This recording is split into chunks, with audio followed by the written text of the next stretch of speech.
ตายดีทุกคนมาบ้านฝนเจริญอีกแล้วมาเท่าไหร่กับฝนตกเท่านั้นทุกคนเบื้องบรรยากาศอันนั้นจะเป็นเพื่อนน้ำเพลินนึ่งแต่บ่เห็นอีหยังเลยบ่เห็นฟ้าเห็นหมอกเลยทุกคนฝนตกแห้งอีหลีตกเมื่อคืนนะเมื่อคืนนี่ดีแต่อันฝนตกระบบไฟดับได้มาเท่านี้ล่ะเดือนแล้วนี่ไฟดับเดือนนี้ไฟบ่ดับทุกคนนี่ฝนตกเบื้องรอบบ้านเลยโอ้ยตายมาหรืออะไรก็เป็นอย่างซีที่เห็นอีหยังแบบเดียวนี้คนฝนตกมาพร้อมกับฝนมาเท่าไรนะมาพร้อมกับสายฝนเลยมาด้วยความชุ่มชื้น มาด้วยความชุ่มชื้นมากับฝนกับลมบ่มีมือนี้นะมีแต่ฝนบรรยากาศรอบๆบ้านเพราะก็บ่ได้อยู่ทุกคนบ้านก็เป็นสีเงียบๆเพราะว่าฝนตกบ่มีไผออกได้บ่มีไผออกเลยเนี่ยพอกับแม่บ่ได้อยู่บ้านเพราะว่าเข้าไปนาไปนอนนากับบีเอ็มนะบ่ได้อยู่เพราะว่าเข้าไปนอนนาไปเก็บหอยกับก้านแมงเขาว่าจังซี่แหละแต่ว่าจากน้อยก็ออกน่าจะเป็นตอนมื้อนี้ตอนเที่ยงออกมาในบรรยากาศอายไปกันเลยอายหูว่าปลามาเมื่อคืนเนี่ยฮะสบายดีกันแล้วนี่ตุกตาดีเขาหูว่าปลามาเมื่อคืนเนี่ยอ้าวเราบ่เปิดประตูจ้ะป้าขออยู่อ้าวนอนอยู่กับป้าขอประตูบ่เปิดจ้ะฮะบ่ได้ยินตายเปิดตัวประตูตึงๆอยู่ก็บ่ได้ยินได้เปิดมาลักเอาเครื่องก็บ่ฮู้ล่ะเอ้ยเปิดลักเอาเครื่องก็บ่ฮู้เป็นอาหารเอลที่ปะปุ๊กก็บ่ตื่นสวัสดีครับคนหล่ออยู่ไหนอยู่ที่ไหนฮะมาทีไรฝนตกทุกทีเนาะไปไหนไม่ได้เลยเนาะมันมาเทอนี้สิเห็นน้ำกระดิ่งบ่เนาะได้ติดตาบ่ได้ยินเลยแหละเคาะประตูก็บ่ได้ยินสายเดี๋ยวที่ไปเปิดประตูก็บ่ฮู้เรื่องวุ่นได้นอนบ่ได้เข้ามาลักเอาเข้าก็บ่ฮู้มาฮอดเมื่อคืนนี้3 ทุ่มทุกคนพากันฮอบมา3 ทุ่มกว่าหน่อยนึงเคาะประตูบ่มีใครตื่นจักคนบ่ฮู้ว่ามาเพิ่นว่าตุกตาโอ้โหตายเขามาลักเอาเข้าเอาของนี่ก็บ่ฮู้นี่นะนี่บรรยากาศรอบๆบ้านจะประมาณนี้ทุกคนอยู่กับลูกกับหลานไปจังซั่นแล้วเพราะว่ามากับบ่ได้ว่ามาเที่ยวตั้งใจมาเที่ยวมาอย่างเลยแค่มาพักผ่อนอยากเห็นพ่อเห็นแม่อยากเห็นไทยเฮือนครอบครัวเนาะมาเฮ็ดกับข้าวกับน้ำกินนำกันมีความสุขแค่นั้นบ่ได้ว่ามาตั้งใจมาลิ้นแบบว่าบ่ได้ตั้งใจมาลิ้นแบบมาเที่ยวมาอย่างนะอันนี้ก็คือมายามที่ยามน้องยามพ่อยามแม่มาทุกคนเขาไปมาเฮ็ดแนวยู่แนวกินนึ่งข้าวนึ่งน้ำคือเก้าละยังมืดอยู่ทุกคนคุณเลาะเล่นละคุณสิ่งขนองลำคุณเฮ็ดนี่ยังลูกอ่ะนะเด้มีมู่หลายแล้วบัดทีนี้นะโอ้โหบายบายมีมู่หลายแล้วนี่ตุกตาบ่ฮู้เรื่องเลยไฟไหม้เฮือนก็บ่ฮู้เลยเหมือนบ่เป็นจังซี่นะเคาะประตูก็บ่ตื่นจ่ายเอลทีเคาะประตู2-3 เทื่อนาทีเนาะที่เฮ็ดเสียงดังๆก็ว่าบ่ตื่นเนาะนี่ก็เริ่มเท้าว่าอยู่ใส่ว่าอยากมากอดแม่เท้าแล้วแม่เท้าอยู่ใส่ฮะเอลทีว่าอยากมากอดแม่เท้าแล้วเพิ่นว่าแม่เท้าเพิ่นอยู่ใส่เด้แม่เท้าเพิ่นสั่งเอลทีดื้อบ่แม่เท้าเพิ่นแล้วหนีปะบ่แม่นบ่นี่ไปนอนหน้าแล้วปะนี่บรรยากาศจะประมาณนี้เลยทุกคนคำบ่เห็นฟ้าเห็นหมอกเลยฝนตกตลอดฝนตกลินอยู่ทั้งที่ล่ะปอกแปะอยู่ที่นี่มีโอกาสที่ได้ไปหอดน้ำกระดิ่งบ่มารอบมีฝุ่นจังซี่มักห้องก็เป็นปากลายอุดมสมบูรณ์แล้วได้นี่อยู่บ้านพลเจริญนี่เมื่ออยู่บ้านแม่คนปลูกมะฮุ่งก็เป็นมากเลยคนมะฮุ่งมะม่วงก็มีแล้วก็มะแก้วมังกรก็มีเลยโอ้ยทางบุญเลยนี่ทุกคนบรรยากาศในครัวในตำนานที่แอลสวัสดีค่ะนี่ป้าใบน้องไผ่ก็อยู่นี้ทุกคนเกลือเป็ดเกลือไก่ฝนตกมาพร้อมกับฝนอีกมึงแก้วมังกรเป็นมากแล้วสุกแล้วทุกคนได้กินหลายหน่วยละเกลือเป็ดเกลือไก่ผู้ใดมีหน้าที่เฮ็ดจังใดก็มีแยกกันใส่นึ่งข้าวนึ่งน้ำเตาถ่านเตาไฟ ดังเราคือเก้าทุกคนแยกย้ายคนละไม้คนละมือจัดทีละนิดทีละหน่อยก็เสร็จพากันช่วยกันนี่ออกมาหลบบ้านก็จะประมาณนี้ฝนตก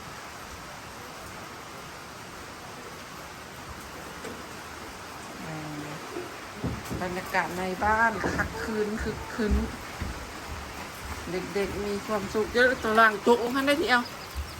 นี่ใกล้ผู้ใดลุกใกล้เจ็บๆให้ร้องเพลงให้แม่เพิ่งก่อนนะเอาไม่ได้มันตกจะเป็นทำตกใช่ไหมน่ะจะเป็นอยู่ที่ไหนนี่ฮะจะเป็นอยู่ไหนเป็นวัดทุกคนมาฮอตก็เป็นวัดเลยจิตเป็นนะ ไก่อยู่ไหนอ่ะ อะไร ไก่อยู่ไหน ไก่มันถ้าตอนค่ำๆมันเข้าไปนอนตรงนั้นอันนั้นบ้านไก่เข้าไปนอนพอตื่นเช้าขึ้นมามันก็ออกมากินข้าวเห็นไหมแม่อะไรอ่ะ ไหน อะไร บ้านไก่ไง บ้านไก่อยู่คนถามไปอีกอย่างอันนี้นี่ทุกคนบรรยากาศในบ้านนี้เขาฝนตกไว้ทุกคนมาคืออะไรกับฝนตกเปาะแปะเปาะแปะนี่ มันโดนลง แล้วไก่อะไรตกลูก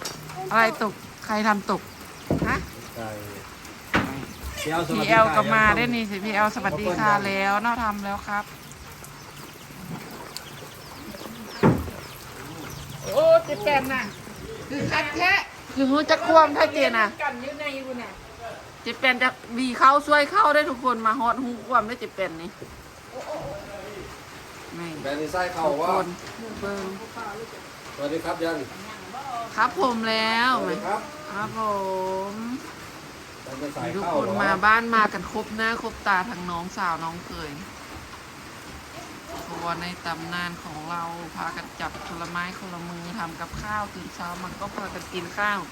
ไม่มีอะไรไปทำก็นอนค่ะนี่ให้เราแม่ย่าล่ะมือตุมานสิคือว่ามันคืออันจังฝนลินได้แม่ย่าแล้วเนาะคันแม่บ่ย่าแม่ เ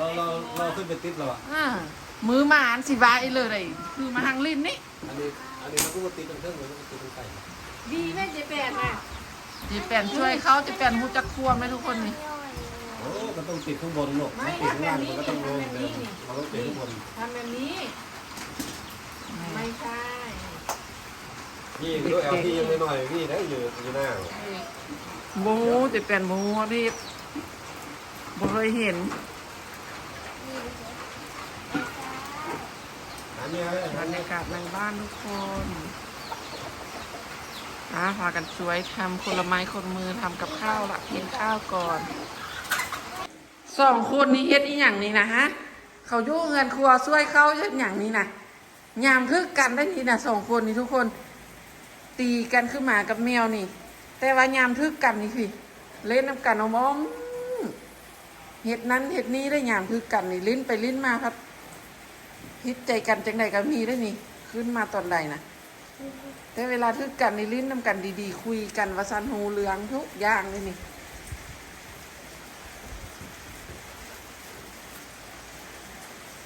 เอลทีทำอะไรสร้างบ้านอ๋อเอลทีอยู่ไหนนี่อยู่บ้านแม่เท่าบ่ทุกคนเมื่อวานนี้ว่าสิไปนอนอยู่อันโคกหนองนาคืนนึงแล้วตื่นขึ้นมาว่าจังมาว่านั่งไปคิดมาพากันนั่งไปว่าเมื่อบ้านปะหอบเสื้อผ้าขึ้นรถมาบ้านเมื่อบ้านอีกเลยทุกคนนี่คิดฮอดตุกตาพ่อจังมาเนาะตุกตาเนาะคิดฮอดตุกตามาฮอดแล้วว่าประตูก็บ่เปิดเนาะเนาะเอลพีเนาะเคาะกระบาบ่ตื่นเว้ยมันเฮ็ดอีหยังหันบ่เปิดประตูกับป้าฮะนอนนี่หยังนอนคักนอนเนี่ยแล้วเขามาลักเอาเข้ากับหูเลยทุกคนสิ่งขนองลำในสิ่งสองฟังในเม็ดอีหยังอันนี้แต่ละมือเอามาเบิ่งดูระวังหัวต่ำได้ระวังหัวชนฮันเดอร์ลุกขึ้นมาเด้อทุกคนเริ่มแจ้งเริ่มสว่างออกจากน้อยแล้วแต่ว่าก็ยังมีฝนอยู่ทุกคนมีเริ่มมีภูเขานิดนึงละโผล่ขึ้นมาจักน้อยละบรรยากาศหลบๆบ้านประมาณนี้ทุกคนฝนตกมาเดือนนี้นะตกช่ำใดกับสร้างใช้ไปหอดน้ำกระดิ่งและยักษ์เห็นทุกคนที่แข้งฝุ่นไป ทุกคนเด็กๆก็เล่นเด็กน้อยเขาก็เล่นน้ำกันนี่จังซีละมาหอดนะผู้ใหญ่ก็แบ่งหน้าที่กันเฮ็ดอยู่เฮ็ดกินไปจังซั่นล่ะตัวไหนก็ซอยกันเกลือเป็ดเกลือไก่ไปทุกคนกินข้าวกับน้ำเฮาเบิงได้อาหารบ้านๆเลย อันนี้ก้อยมากินไหมกับปิ้งปลากับตำเจียวผักหอมตำเจียวแบบบ้านๆเลย กับไก่มีไก่นึ่งนะมากินนำกันเลยทุกคน มาเด้อกินบ่กินอีกบ่ ได้ บึงมาแก้วน้ำเยอะสะพานเสื้อเฮงก็น้ำกระดิ่งเจ๊แป้นกินข้าวไหมลูกกินแล้วเจ๊แป้นกินข้าวอิ่มแล้ว มาทุกคนมาเด็กๆกินหมดแล้วเหลือแต่ผู้ใหญ่ โอ้หวานดีกว่า มานี่โอ้ นี่ โห ก็หวานว่า มีตัวนึ่งกันไข่ล่ายเดี๋ยวนี้อันนี้บ่เนาะนี่ ทุกคนป่า ไม่นี่ใส่อีกรอบสอง โอ้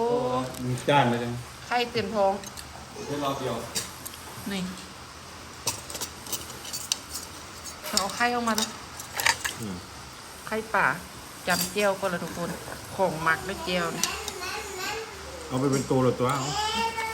หลายไปดูกินหมด โอ้ยหลายคน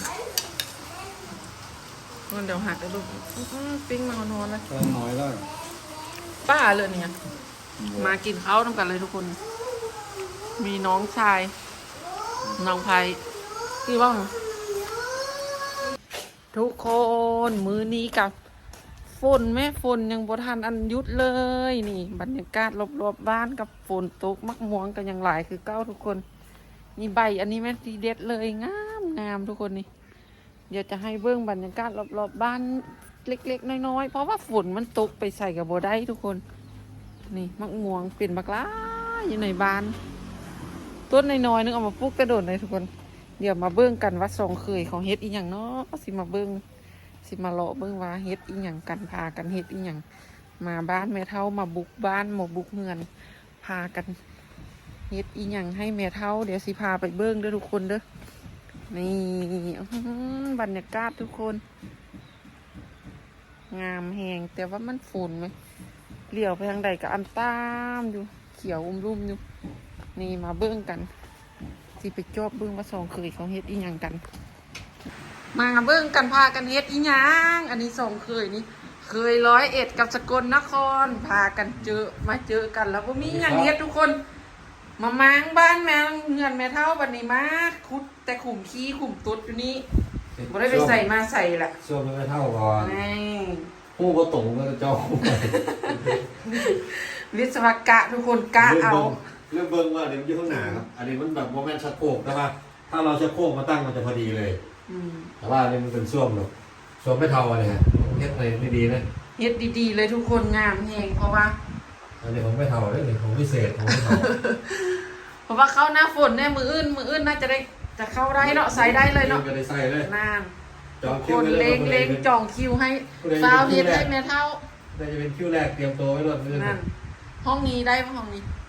พรุ่งนี้ก็ใช้ได้ทั้งสองห้องเลย อ๋อเฮ็ดเดียวถึง2เลยบ่ ใช้ได้เลยพรุ่งนี้ ห้องนี้ก็6ลุงลังในเครื่องเดียวเฮ็ดแล้วก็สิเก็บออกทุกคน อันนี้จะเป็นสะโพกแบบนี้แบบกดเอาอันทางนี้ละจะอันเฮ็ดแบบนี้ พูดตรงเลยพูดตรงเลยว่าตัวน่ะ บ่ ตัวนั้นมันพูดตรงพอดี อันนี้เป็นสะโพกแบบนี้ใส่สองอย่างสองแนวอันนี้แบบนั่งเลยไล่เราเว้ยไล่เราเรื่องนี้ถ้าเท่าไล่เรามาต้นนี้ไล่เราไล่อ๋อ ติดต่องานได้เด้อทุกคนเด้ออันนี้สร้างบ้านสร้างเงิน ขี่เรา ห ก็ รือ เป็น ว่า คน จะเป็นห้องน้ำเฮ็ดเป็นมืดบ่าวสกุลนครคือสกุลนครเนี่ย พี่ไม่ใช่ขอนมันอะไรอยู่ไม่พอดีไม่ต้องจอดไม่ต้องพอดี คนบรรยากาศเราเลาะบ้านเบื้องเด็กน้อยกับคักคืนม้วนมาเจอกันอันนี้ก็คือจอมดื้อของเฮาแบตมืดชาติแบตเหลือแต่เด็กๆทั้งหลายหุ่น TLLT ตุ๊กตายูโรนี่